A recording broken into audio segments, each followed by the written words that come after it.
Bonjour, dans notre programme d'aujourd'hui des INU24 d'analyse des INU24, nous recevons encore une fois Madame Yvette Katoto et aujourd'hui on parlera, comme le titre le dit bien, la République démocratique du Congo, État des droits et les affaires. Là nous faisons allusion aux affaires de Vital Kamerhe, le pasteur évêque Mukuna et Pascal, et puis Mamba, le député Mamba. Nous avons le président du Sénat Alexis Tambo Mwamba et tant d'autres, Massaro et tout le reste. Et nous allons parler de tout ça. Entre-temps, on parlera aussi de l'actualité. L'actualité qui reste dominée toujours par les morts autour du chef de l'État. Les collaborateurs du chef de l'État sont en train de partir un à un. Et c'est par là que nous allons finir notre émission. Et avec la réalisation de FIWA qui nous a proposé cette émission, nous recevons pour vous Yvette Katoto. Bonjour Yvette. Bonjour Denis. Ça fait quand même longtemps que vous n'êtes plus présenté. Nos internautes se posent la question, qu'est-ce qui se passe entre-temps?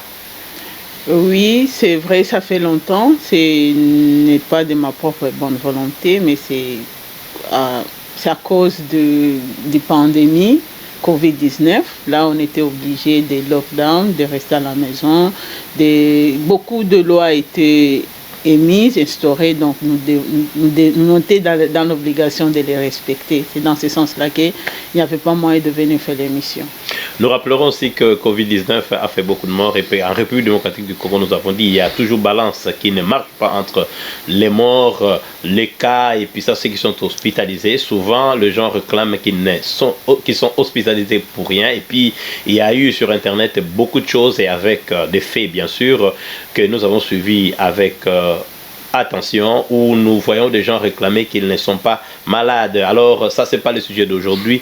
Alors, Madame Yvette Katoto, qui, vous savez, est spécialiste maison en droit, excusez-moi, il va nous parler de l'état des droits, les procédures, tout le reste de ce qui se passe autour, évidemment, des affaires de 100 jours. Évidemment, on parlera pas vraiment de tout à la fois, mais on verra le début de tous ces procès, comment est-ce que ça a commencé et dans quelle étape nous sommes. Et puis à la fin, essayer de conclure et voir, dire ce qui pourra se passer par la suite. Est-ce que vous pensez, Madame Yvette, que l'état des droits, on peut déjà affirmer que l'état des droits en République démocratique du Congo prend son chemin? Merci beaucoup, Denis, pour la question. De toutes les façons, on peut commencer à penser que l'état des droits est en train de s'instaurer au Congo, mais ça vraiment c'est dans le sens un peu général, parce que quand on parle de l'état des droits, on doit savoir d'abord ce que signifie l'état des droits. Et selon ce que je sais que l'état des droits, c'est dans le cadre où on respecte les lois édites par le même État. Et pour le moment, nous savons que les garants de la nation, c'est le président de la République qui a l'obligation de garantir le respect des droits. Et quand on parle de respect des droits, il y a un ensemble des règles et de principes, mais ici, on va d'abord parler des respects des droits humains. Et pendant cette explication, vous allez comprendre est-ce que réellement on est dans le processus du respect ou bien d'instauration d'état des droits, ou bien on est dans le rêve, ou bien dans des prophéties. Je ne sais même pas comment on peut dire. Quand on parle d'état de droit, c'est l'ensemble des lois fondamentales, de la protection des droits fondamentaux d'une personne et de sa dignité. Et quand on parle de ces droits-là, il y en a beaucoup. Il y a les droits à la vie, il y a les droits à la santé, il y a les droits à la dignité, il y a les droits à l'égalité, il y a les droits à la sécurité, il y a les droits à l'éducation, il y a les droits à la liberté d'expression et aussi il y a les droits de... Oui, je pense que j'ai bien dit tous ces droits-là. Et en citant tous ces droits, tu as compris, est-ce qu'on est dans le processus des droits, d'état des droits en République démocratique du Congo? Est-ce que tous ces droits sont garantis quand on dit des droits de santé, les droits de la vie, les droits de sécurité, les droits d'égalité, les droits de la justice équitable, tout ce que je viens de citer là, est-ce que tu vois que ces droits-là sont respectés, ou bien tu vois que le président est en train de faire tout pour que ces droits soient respectés? Parce qu'il vient d'entrer au pouvoir, c'est vrai, il y a seulement une année. Est-ce que nous avons déjà vu le commencement du respect de l'état de droit, de ces droits-là, comme les droits humains? Je ne le pense pas. Mais si nous pouvons nous tabler sur la justice, par exemple, parce qu'aujourd'hui, les gens, tout le monde est unanimement, nous sommes d'accord que... Effectivement, quand j'ai cité les droits humains, j'ai bien cité les droits à la justice équitable. Et quand on parle du droit à la justice équitable, on voit maintenant l'appareil judiciaire. Maintenant, quand on voit l'appareil judiciaire, qu'est-ce que le président de la République ou bien l'État congolais a fait pour instaurer une justice équitable? Parce qu'aujourd'hui, si je vous enrage pas la parole, est-ce qu'aujourd'hui les gens déjà s'établent sur le fait qu'un poids lourd du pouvoir, d'abord il faut retenir que M. Vital Kamerhe, à l'occurrence, fut directeur de cabinet. Il est toujours, parce qu'il n'a pas encore démissionné, directeur de cabinet du chef de l'État, et il est parmi les ténors de l'alliance Cash, des Cash avec la cohabitation FCC. Il est parmi les poids lourds quand même de la République, mais il est aujourd'hui devant la barre. Ok, merci beaucoup Denis. Je vais en revenir en processus étape par étape. Parce que tu viens de parler de la justice et pour parler de l'affaire Kamerhe à la justice, ça c'est vrai, mais il faut savoir que la justice c'est une procédure, c'est un processus. Maintenant, qu'est-ce que l'État congolais a fait pour qu'il puisse avoir une justice équitable? C'est là où je rentre encore. Parce que quand on parle de la justice, il faut parler de la magistrature, c'est que vous êtes en train d'écouter chaque fois ministère public, et aussi il faut parler des magistrats de siège. Maintenant, quand on parle de magistrats, des ministères publics, c'est ce qu'on appelle chez nous les parquets. Et les parquets, quel est le rôle du parquet? Le parquet est là pour exercer l'action publique. L'action publique, c'est quoi? Comment on exerce l'action publique? C'est rechercher les infractions. Il faut établir les auteurs et les traduire en justice. Et c'est ça dans le cas de Kamerhe. Le ministère public s'est saisi lui-même.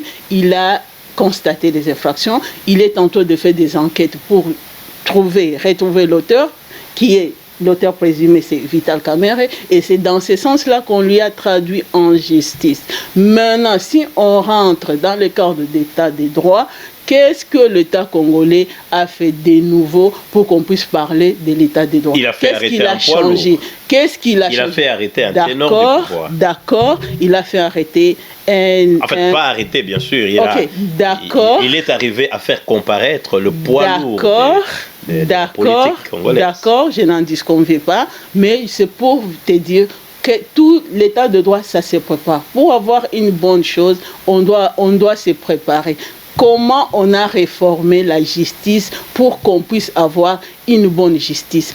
Maintenant, il faut savoir qu'est-ce que l'État congolais a fait pour réformer la justice, pour qu'on puisse avoir une justice équitable et une bonne justice. C'est dans ce sens-là. On a dit état de droit. Le nouveau président a instauré l'état de droit. On doit avoir des changements. Est-ce qu'il y a une formation de ces ministères publics? Est-ce qu'on les a équipés pour être à mesure d'enquêter, de faire des enquêtes un peu professionnelles? Donc en conclusion, on pourrait aujourd'hui dire que l'état de droit n'est pas encore restauré par le fait tout simplement d'avoir M. Kamerhe là-bas. Terminer, oui. Si vous pouvez me laisser terminer, ce n'est pas parce qu'on a arrêté une personne qu'on va dire qu'on a fait un état de droit, parce qu'un état de droit, c'est un ensemble de beaucoup de choses. L'appareil judiciaire doit être réformé, et aussi sans oublier que dans le magistrature, il y a aussi des OPJ qu'on appelle des officiers des casiers judiciaires. Non, OPJ. Officiers policiers judiciaires. C'est comme ça. C'est ça, les OPJ. Maintenant, les OPJ, là, les policiers au Congo, est-ce que tu comprends leur formation? Ils ne sont même pas formés, mais ils travaillent avec les magistrats. C'est avec les magistrats, c'est avec ces policiers-là qu'on fait l'instruction du dossier. Bon, est-ce qu'ils sont déjà formés? Est-ce qu'ils sont équipés? Comment, vous êtes déjà entré dans le bureau des policiers judiciaires là. Qu'est-ce que vous avez retrouvé là-bas? Il n'y a rien. Il n'y a rien, ils ne sont pas équipés, pas d'équipement, pas de chaises, pas de tables, pas de ceci.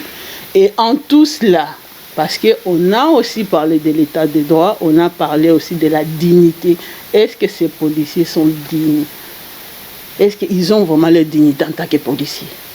Ils ne sont pas véhiculés, ils n'ont pas de salaire, ils n'ont rien. Donc bref, il n'y a pas de moyens. Donc l'État n'a pas mis les moyens selon vous. Et alors, l'État n'a pas mis le moyen pour qu'il puisse avoir une bonne justice. Et comment et par quel miracle on peut parler de l'état de droit?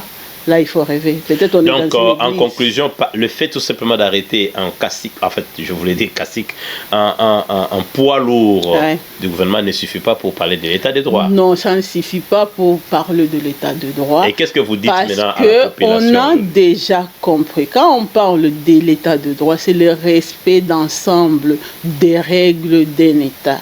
Et quand on parle de ces ensembles-là, il y a les droits de personnes.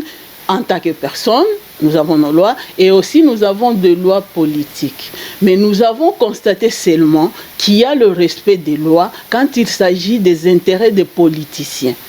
Peut-être si Kamere il n'était pas dans le cadre politique, on ne pourrait pas peut-être l'arrêter. S'il était seulement comme ça, parce qu'il y a beaucoup d'infractions au Congo qui se font et on ne voit pas vraiment beaucoup d'agitements comme ça. Mais comme ça a une connotation politique, on voit la justice fonctionne. Je suis vraiment ravie de voir comment la justice est en train de fonctionner et on peut toujours le dire, c'est une bonne chose, mais s'ils peuvent aussi le faire dans tous les cas, dans toutes les infractions, parce qu'il y a des crimes dont on ne voit même pas la magistrature s'investir. Et ce sont des crimes.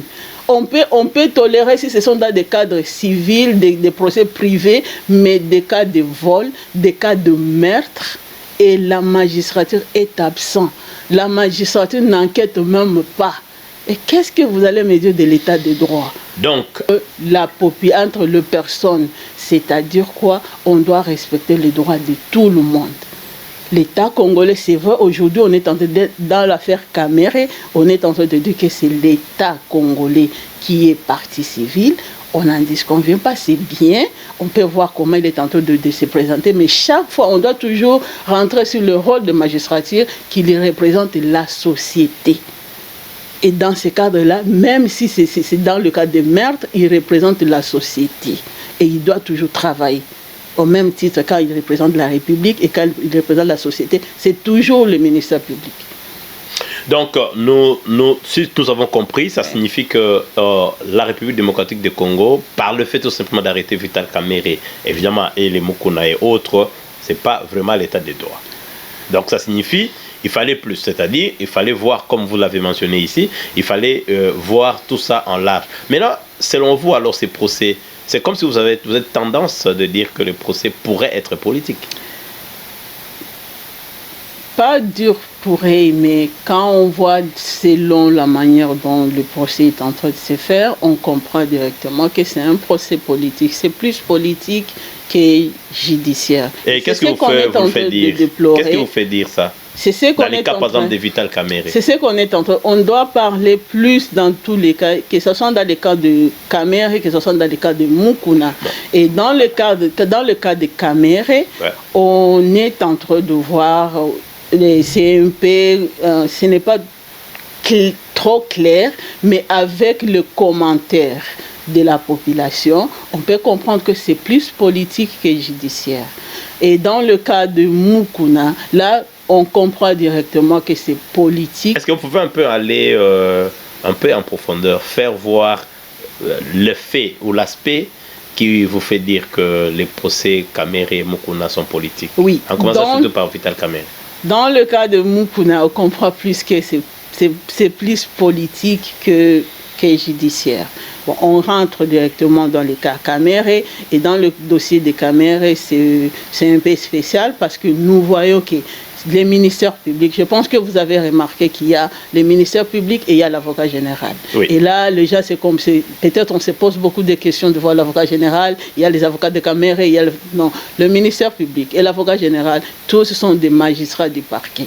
Et là, vous allez comprendre que dans ces dossiers-là, il y a au moins 2 personnes, des magistrats de parquet, qui est les ministères publics, les procureurs de la République, il y a aussi l'avocat général, toujours du côté de la République. Mais est-ce que pouvez-vous nous expliquer pour que nous puissions comprendre quelle est la différence entre le ministère public et l'avocat d'État, je crois? Non, l'avocat général, ils sont tous membres des magistrats, des magistrats du parquet. Est-ce que c'est normal que le 2 puisse être... Oui, c'est normal que le 2 puisse être là parce que la République a fait l'instruction, donc les magistrats s'est saisi lui-même et il a fait l'instruction. Ce n'est pas le cas de citation directe, c'est-à-dire ce n'est pas le parti civil qui est lui-même qui est parti saisir le tribunal, mais c'est le parquet. Dans ce sens-là, le ministère public, il est présent, il est demandeur. C'est lui qui a demandé le procès. Donc c'est Vital Kamerhe contre la République démocratique du Congo. Donc en fait, le fait que Vital Kamerhe puisse... Ce qui a demandé le procès, c'est Vital Kamerhe ou bien le fait d'être arrêté? C'est le ministère. C'est le ministère public. C'est le ministère public qui représente la République démocratique du Congo. Pour nos internautes et pour nous-mêmes ici à iNews 24, nous voulons comprendre les procédures. Comment ça s'est fait, toutes ces procédures? Ça s'est fait comment? Partons de l'infraction jusqu'à remonter à la comparution. Comment ça se passe? Ok. Sur le plan général, le ministère public, il a les attributions de constater des faits, de constater des infractions et de faire des enquêtes et, si possible, de saisir les tribunaux. Ça, c'est le rôle du ministère public dans moi, je voulais que vous puissiez nous expliquer les étapes, c'est-à-dire de l'infraction jusqu'à la comparution. C'est-à-dire un monsieur X qui a, par exemple, enfreint à la loi. Comment est-ce que ces étapes pourront être pour qu'on puisse comprendre, pour que nos auditeurs puissent comprendre? Parce qu'après tout, nos émissions aussi sont pédagogiques. C'est-à-dire pour savoir... J'ai fait telle infraction, voici en revue démocratique du Congo comment ça peut se faire. On est accusé, on sera en face de qui? La différence entre, par exemple, parquet de Matete et jusqu'à la comparution, et puis on se retrouve à Makala et finalement on se retrouve condamné. Là, c'est des cas pénals, par exemple. Ok, c'est toujours dans les cas pénals qu'on voit vraiment le rôle des ministères publics, parce que dans les cadres civils, il est seulement là-bas comme partie au procès et il donne seulement des avis. Mais dans le cadre pénal, il est la partie principale du procès. C'est-à-dire quoi? Comme tu as dit qu'on rentre dans le fait, et pour expliquer d'une manière là simple, c'est-à-dire il y a un cas de vol dans un quartier et que souvent ce sont les policiers qui arrivent le premier, et quand ils arrivent le premier, ils constatent. Les policiers donnent le rapport au magistrat, c'est ce qu'on appelle le ministère public. On donne les rapports. Quand ils donnent le rapport, les magistrats aussi, ça dépend du cas, ils peuvent aller sur le terrain, tout comme ils peuvent seulement se contenter des rapports donnés par les policiers. Et quand ils ont déjà le rapport, ils doivent faire ces enquêtes. Il fait les enquêtes pour savoir il qualifie les faits. Est-ce qu'il y a eu vol? Est-ce qu'il n'y en a pas? Est-ce qu'il y a ceci? Il voit tout. Et quand il constate que réellement il y a eu vol, maintenant c'est à lui de décider s'il y a opportunité de saisir la justice. Et s'il y a l'opportunité de saisir la justice, il va saisir la justice. Et s'il n'y a pas l'opportunité de saisir la justice, il va classer les dossiers sans suite. Pour qu'on puisse classer les dossiers sans suite, ça ne veut pas dire qu'il n'y avait pas d'infraction. Des fois, il peut y avoir d'infraction, mais les magistrats seulement décident que non, il n'y a pas intérêt de poursuivre. Et dans les cas où il doit poursuivre, comment ça se passe? Dans le cas où il va poursuivre, maintenant, il va saisir la justice et il va demander, il va instruire, il va donner sa réquisition au juge. Et c'est maintenant le juge qui va dire, qui va fixer les dates de l'audience. Et là, le ministère public, il sera là-bas, il a l'obligation de démontrer que le prévenu a fait réellement cette infraction-là. Alors, il doit démontrer. Cela se passe, comme vous l'avez expliqué, au cas de Vital Kamerhe, quand même. Oui. Les étapes sont bien respectées. Oui, ils sont bien respectés. Alors, mais jusque-là, selon vous, quels sont les couacs? Ok, les couacs,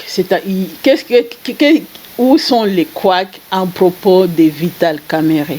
Pour moi, je pense que c'est plus politique que normal, parce qu'il y a beaucoup de vices de procédure. Dans quel sens? On lui a obligé, il a commencé de plaider, ils sont entrés dans le fond avant même que les avocats de Kamerhe puissent avoir l'accès au dossier. Et tout ça, on a accepté, et tout le monde, c'est comme si c'était comme ça. Même si les avocats ont dit non, nous demandons qu'on puisse reporter. Le juge a dit oui, on reporte, mais on accepte d'abord qu'on puisse poser des questions. Ça sont des vices de procédure. Et il y a encore, si on a déjà reporté, on a déjà reporté dans ce sens-là. Il y a encore d'autres vices? Bon, pas vraiment beaucoup de vices, mais vous pouvez comprendre si vous suivez vraiment les procès, et vous allez comprendre que c'est plus, on est toujours dans les attaques personnelles au lieu qu'on puisse être dans la justice. Mais j'avais attendu parce que j'avais suivi le procès, là où l'avocat général est en train de dire à quelqu'un, tu ne vas pas nous échapper. Tu ne vas pas nous échapper. Quand nous sommes devant le juge, c'est le juge qui va prononcer le procès, mais ce n'est pas le procureur, ce n'est pas le ministère public. Mais vous ne pensez pas que c'est l'attitude de Vital Kamerhe qui pousse? Bon, évidemment, on ne pourra pas justifier ça comme ça, mais c'est comme si c'est qui pousse. Nous sommes devant les droits, et les droits ont juste les faits. On n'est pas là pour commencer à dire non, les attitudes. Nous avons besoin de faits. On a accusé Kamerhe sur des faits de vol. Ce n'est pas maintenant là-bas au procès qu'on va commencer à lui juger. Il a déjà posé ses faits avant, a priori. C'est-à-dire on doit démontrer de quoi Kamerhe est coupable. Son attitude d'être comme ça, c'est le juge qui doit juger l'attitude de Kamerhe, ce n'est pas le ministère public. Donc tout ça, nous pouvons en gros dire que l'état des droits n'est pas... Ça, c'était au niveau de Kamerhe. Maintenant, quand on entre dans les dossiers Mukuna, les dossiers Mukuna, là, vous allez comprendre vraiment que c'est plus politique que judiciaire. Parce que qu'est-ce qu'on reproche à Mukuna? On reproche à Mukuna des viols. On reproche à Mukuna des viols. Mais pourquoi il est en détention préventive? Ça dépend de ce que il faut savoir a voulu. Il faut savoir qu'en droit, la détention, c'est l'exception. Et la liberté, c'est le principe. Mais au Congo, la détention, maintenant, c'est le principe. Et la liberté, c'est l'exception. Parce que tout le monde, les instructions de tout le monde, là, ils sont en prison, ils sont en détention. Non, les droits disent la liberté. La liberté de la personne de venir, d'aller, de revenir. Mais nous, c'est maintenant l'exception. Ce n'est pas ça l'état de droit. Et quand on reproche à Mukuna, pourquoi il est en détention? Parce qu'il peut fuir. Parce qu'il peut subordonner les témoins. Parce que il a... Alors nous constatons que tout cela. Et à part cela, c'est une citation directe. Pour le cas de Mukuna, c'est une citation directe. Donc c'est la fille, c'est la femme là qui est partie accuser. Oui. C'est vrai que les magistratures sera toujours demandeurs, mais il y a une partie civile. Donc quelque part, nous pensons qu'il y a quand même beaucoup de choses. Il y a beaucoup de choses que les peuples congolais ne connaissent pas, parce que le droit c'est un peu vaste, parce que tout le monde se dit que on peut arrêter tout le monde dans n'importe comment et puis le mettre sous verrou en détention provisoire. C'est comme ça que la détention, c'est une exception et la liberté, le principe. Mais le là encore, l'état de droit n'est pas respecté. Voilà. Et maintenant, quand on voit les cas Mamba? Les cas Mamba, c'est toujours en instruction. C'est toujours en instruction. Et lui, Peut-être c'est parce qu'il est... Mais pourquoi on est allé vite retirer je crois... C'est parce qu'il est député, il est sous résidence surveillée et oui, bon, c'est toujours une détention. Mais les immunités ont été retirées. C'est toujours, on attendait, je pense, c'est toujours une... Et tout ça, quand on est en train de voir ça, il y a les immunités retirées, il y a ceci, tout ça, ça s'est fait en désordre. Et là, tu me donnes encore une autre opinion, de dire que, un autre argument, de dire que nous sommes très loin de l'état des droits. Alors, vous, à la place du magistrat suprême, qui est le chef de l'État, monsieur... Félix Antoine Tshisekedi Tshilombo, qu'est-ce que vous penseriez dire aux magistrats aujourd'hui, à notre justice, parce que lui voulait l'état des droits. Donc, le chef d'État voulait un état de droit, il est en train d'instaurer un état de droit. Maintenant, eu égard à tout ce qui se passe, c'est comme s'il n'y a pas encore l'état des droits. Et lui, qu'est-ce qu'il pourra, selon vous, qu'est-ce qu'il doit dire, qu'est-ce qu'il doit faire pour que notre justice puisse être une justice respectable qui respecte l'état des droits? Oui, pour le président de la République, étant donné qu'il connaît que la justice est parmi les piliers du développement et les piliers pour remettre les droits humains au Congo, il devait faire tout pour les faire respecter, pour faire respecter les droits les plus fondamentaux des citoyens congolais. C'est ce qu'il devait d'abord faire, parce qu'on n'obtient pas la justice par magie. Tout se prépare. Il doit tout faire pour qu'il y ait la dignité, pour recouvrir, que le Congolais puisse retrouver sa dignité, que le Congolais puisse avoir le droit à la vie, qu'il puisse avoir accès au manger. Les Congolais n'ont pas à manger, ils n'ont pas de l'eau, ils n'ont rien. Et comment vous voulez restaurer la justice avec un pays qui manque tout, avec des citoyens qui manquent tout, des citoyens qui n'ont même pas de salaire? On a parlé ici des droits, d'égalité de tout le monde. On dit que tous citoyens congolais sont égaux. Maintenant, comment vous pouvez expliquer qu'un député congolais puisse avoir un salaire de milliers de dollars? Je pense que c'est plus de 10 000 $. Un policier. Donc la tension salariale. Un policier congolais qui est censé constater des infractions, et il a les salaires des dizaines de dollars. Comment expliquer ça? Donc la tension salariale aussi. Tout ça, c'est ça. Ce sont les droits de l'homme. L'égalité des droits. Ils ont le droit des salaires, oui. Mais on a aussi le droit à la dignité. Qu'est-ce qu'il fait pour que le Congolais puisse retrouver sa dignité? Et comment il va restaurer l'état de droit au Congo s'il ne s'occupe pas du social des Congolais? Nous savons très bien qu'on a le problème de corruption. Avec tous ces magistrats-là, tout le monde connaît comment ces magistrats sont corruptibles. Tout le monde connaît comment il va rétablir l'état de droit. Il devait commencer par le commencement et non pas commencer par la tête. Je pense qu'il devait commencer par le commandement. Les commencements, s'ils veulent vraiment une restauration. Sujet d'actualité, ce qui s'est dit partout. Oui. Qu'est-ce que vous pensez de tous ces morts autour du chef de l'État qu'on attribue à Covid-19, coronavirus, et que un à un autour du chef de l'État, les gens s'évitent? Quelle était votre appréhension de tout ça? Donc c'est un constat malheureux de voir que les gens sont en train de mourir. On ne peut pas se réjouir de mort de quelqu'un. Ça vraiment c'est dommage. Et nous demandons au président de la République de faire des enquêtes, de savoir si réellement... De diligenter les enquêtes. Même. Oui, de diligenter des enquêtes pour savoir pourquoi seulement les gens de la présidence sont en train de mourir. C'est à lui de chercher, de savoir pourquoi. Mais c'est déjà une situation inquiétante, hein? Oui, quand il y a de morts, on doit toujours s'inquiéter, c'est normal. C'est à lui de chercher le pourquoi. Merci beaucoup, Madame Yvette. Nous avons beaucoup appris et nous savons à nos auditeurs que la justice élève une nation. On a aussi ajouté l'éducation élève une nation parce que c'est l'éducation, c'est l'éducateur qui forme les juristes. Et quand il est mal payé, quand il n'a pas une situation sociale acceptable, ça signifie que le droit ne va pas se dire. Qu'est-ce que vous direz à nos internautes? Qu'est-ce que nos internautes peuvent retenir dès la fin de cette émission, là où nous avons dit que la question posée qui est la RDC Congo, état des droits et les affaires.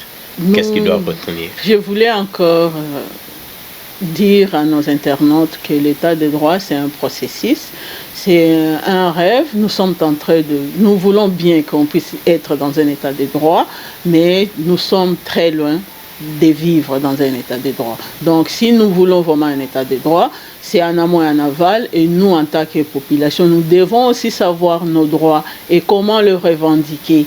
Nous avons nos droits que nous devons revendiquer, et aussi nos dirigeants doivent aussi faire tout pour nous donner des accès et des possibilités de revendiquer nos droits. Merci. Merci, amis internautes, de votre patience. C'était Denis Kaenge avec News 24 dans l'analyse de News 24. Nous vous disons à la prochaine et nous disons bye. Merci, Madame Yvette. Ok, merci beaucoup, Denis. Ok, bye.